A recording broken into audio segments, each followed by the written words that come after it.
Hello and welcome to another reading from the book, The Faith I Live By, a daily devotional. Today's reading is entitled, For Such a Time as This, November 1st.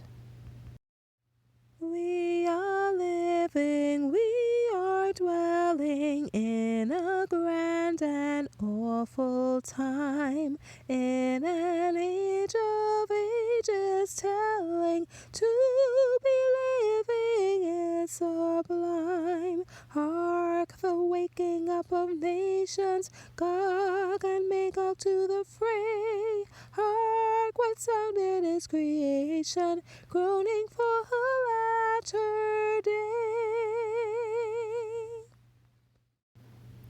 For if thou altogether holdest thy peace at this time, then shall their enlargement and deliverance arise to the Jews from another place, but thou and thy father's house shall be destroyed.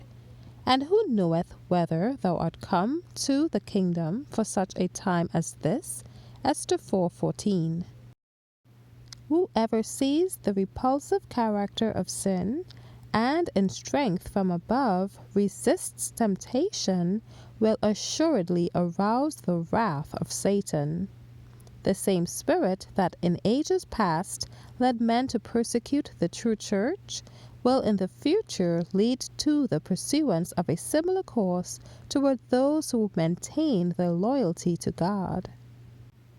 The decree that will finally go forth against the remnant people of God will be very similar to that issued by Ahasuerus against the Jews. Today the enemies of the true church see in the little company keeping the Sabbath commandment a Mordecai at the gate. Satan will arouse indignation against the minority who refuse to accept popular customs and traditions. Persecuting rulers, ministers, and church members will conspire against them.